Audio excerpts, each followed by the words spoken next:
اعوذ باللہ من الشیطان الرجیم بسم اللہ الرحمن الرحیم۔ حضور صلی اللہ علیہ وسلم کے طائف کا سفر۔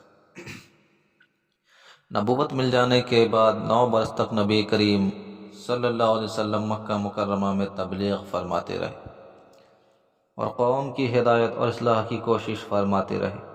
لیکن تھوڑی سی جماعت کے سوا جو مسلمان ہو گئی تھی اور تھوڑے سے ایسے لوگوں کے علاوہ جو باوجود مسلمان نہ ہونے کے آپ کی مدد کرتے تھے۔ اکثر کفار مکہ آپ کو اور آپ کے صحابہ کو ہر طرح کی تکلیفیں پہنچاتے تھے، مذاق اڑاتے تھے اور جو ہو سکتا تھا اس سے درگزر نہ کرتے تھے۔ حضور اقدس صلی اللہ علیہ وسلم کے چچا ابو طالب بھی انہی نیک دل لوگوں میں تھے جو باوجود مسلمان نہ ہونے کے حضور اقدس صلی اللہ علیہ وسلم کی ہر قسم کی مدد فرماتے تھے۔ 10ویں سال میں جب ابو طالب کا بھی انتقال ہو گیا تو کافروں کو اور بھی ہر طرح کھلے محال اسلام سے روکنے اور مسلمانوں کو تکلیف پہنچانے کا موقع ملا۔ حضور اقدس صلی اللہ علیہ وسلم اس خیال سے طائف تشریف لے گئے کہ وہاں قبیلہ ثقیف کی بڑی جماعت ہے، اگر وہ قبیلہ مسلمان ہو جائے تو مسلمانوں کو ان تکلیفوں سے نجات ملے اور دین کے پھیلنے کی بنیاد پڑ جائے۔ وہاں پہنچ کر قبیلہ کے 3 سرداروں سے جو بڑے درجے کے سمجھے جاتے تھے گفتگو فرمائی اور اللہ کے دین کی طرف بلایا اور اللہ کے رسول یعنی اپنی مدد کی طرف متوجہ کیا، مگر ان لوگوں نے بجائے ان کے کہ دین کی بات کو قبول کرتے یا کم سے کم عرب کی مشہور مہمان نوازی کے لحاظ سے ایک نووارد مہمان کی خاطر مدارت کرتے، صاف جواب دے دیا اور نہایت بے رخی اور بد اخلاقی سے پیش آئے۔ ان لوگوں نے یہ بھی گوارا نہ کیا کہ آپ یہاں قیام فرما لیں۔ جن لوگوں کو سردار سمجھ کر بات کی تھی کہ وہ شریف ہوں گے اور مہذب گفتگو کریں گے، ان میں سے ایک شخص بولا کہ اوہو،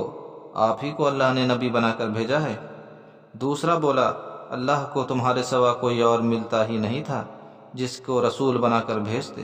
تیسرے نے کہا، میں تجھ سے بات کرنا نہیں چاہتا، اس لیے کہ اگر تو واقعی نبی ہے جیسا کہ دعویٰ ہے تو تیری بات سے انکار کر دینا مصیبت سے خالی نہیں، اور اگر جھوٹ ہے تو میں ایسے شخص سے بات کرنا نہیں چاہتا۔ اس کے بعد ان لوگوں سے نا امید ہو کر حضور اکرم صلی اللہ علیہ وسلم نے اور لوگوں سے بات کرنے کا ارادہ فرمایا کہ آپ تو ہمت و استقلال کے پہاڑ تھے، مگر کسی نے بھی قبول نہیں کیا، بلکہ بجائے قبول کرنے کے حضور اقدس صلی اللہ علیہ وسلم سے کہا کہ ہمارے شہر سے فوراً نکل جاؤ اور جہاں تمہاری چاہت کی جگہ ہو وہاں چلے جاؤ۔ حضور اکرم صلی اللہ علیہ وسلم جب ان سے بالکل مایوس ہو کر واپس ہونے لگے تو ان لوگوں نے شہر کے لڑکوں کو پیچھے لگا دیا کہ آپ کا مذاق اڑائیں، تالیاں پیٹیں، پتھر ماریں، حتیٰ کہ آپ صلی اللہ علیہ وسلم کے دونوں جوتے خون کی جاری ہونے سے رنگین ہو گئے۔ حضور اقدس صلی اللہ علیہ وسلم اسی حالت میں واپس ہوئے۔ جب راستہ میں ایک جگہ ان شریروں سے اطمینان ہوا تو حضور صلی اللہ علیہ وسلم نے یہ دعا مانگی جس کا ترجمہ ہے، اے اللہ، تجھی سے شکایت کرتا ہوں میں اپنی کمزوری اور بے کسی کی اور لوگوں میں ذلت و رسوائی کی۔ اے ارحم الراحمین، تو ہی ضعفاء کا رب ہے اور تو ہی میرا پروردگار ہے۔ تو مجھے کس کے حوالے کرتا ہے؟ کسی اجنبی بیگانہ کے جو مجھے دیکھ کر تروش روح ہوتا ہے اور منہ چڑھاتا ہے، یا کہ کسی دشمن کے جس کو تو نے مجھ پر قابو دے دیا؟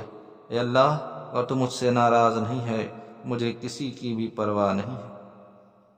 تیری حفاظت مجھے کافی ہے۔ میں تیرے چہرہ کے اس نور کے طفیل جس سے تمام اندھیریاں روشن ہو گئیں اور جس سے دنیا اور آخرت کے سارے کام درست ہو جاتے ہیں، اس بات سے پناہ مانگتا ہوں کہ مجھ پر تیرا غصہ ہو کہ تو مجھ سے ناراض ہو۔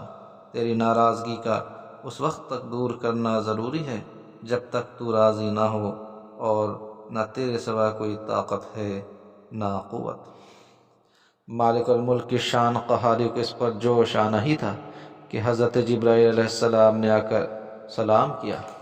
اور عرض کیا کہ اللہ تعالیٰ نے آپ کی قوم کی وہ گفتگو جو آپ سے ہوئی سنی اور ان کے جوابات سنے، اور ایک فرشتہ کو جس کے متعلق پہاڑوں کی خدمت ہے آپ کے پاس بھیجا ہے، آپ جو چاہیں اس کو حکم دیں۔ اس کے بعد اس فرشتہ نے سلام کیا عرض کیا کہ جو ارشاد ہو میں اس کی تعمیل کروں، اگر ارشاد ہو تو دونوں جانب کے پہاڑوں کو آپس میں ملا دوں جس سے یہ سب درمیان میں کچل جائیں۔